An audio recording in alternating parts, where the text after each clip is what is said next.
গ্রীষ্ম এলেই বদলে যায় আমাদের খাবারের ধরন, তাই তুষ্টির সাথে এই সময় খেয়াল রাখবেন খাবারের পুষ্টির দিকেও।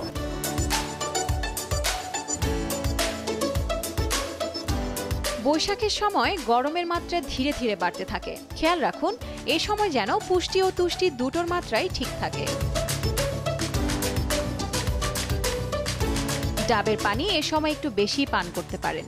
ডাব শরীরকে শীতল ও আর্দ্র রাখতে দারুণ কার্যকর।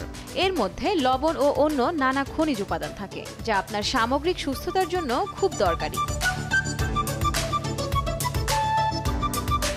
দই কিন্তু বৈশাখের সময় বেশ প্রচলিত একটি খাবার। পাতা করা মিষ্টির লাল দই এক আধ দিন তো চলতেই পারে, তবে রোজ খাওয়ার জন্য সাদা টক দই বেশ পুষ্টিকর। গ্রীষ্মকালে প্রোটিনের উৎস হিসেবেও দই প্রতিদিনের খাদ্য তালিকায় রাখতে পারে।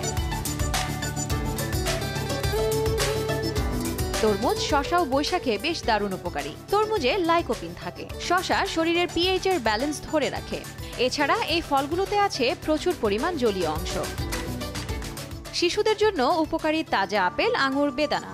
গরমকালে ঘামের মাধ্যমে প্রচুর পানি বেরিয়ে যায় শরীর থেকে। সেই ঘাটতি পূরণ করার জন্য এই ধরনের ফলগুলি আদর্শ। পুদিনা পাতার আহারও পাতে রাখুন নিয়মিত। পুদিনা পাতা হজমের পক্ষে সহায়ক। তা শরীরের তাপমাত্রা কমায় এবং আপনাকে চনমনে করে তোলে। লাউ, কুমড়ো, করলা বৈশাখে বেশ সহজলভ্য।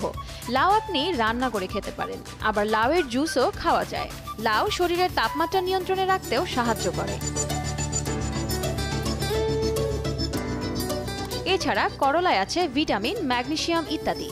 প্রতিটি সবজি শরীরকে প্রয়োজনীয় পানি যোগাবে। রান্না করতেও খুব বেশি তেল মশলার প্রয়োজন হয় না।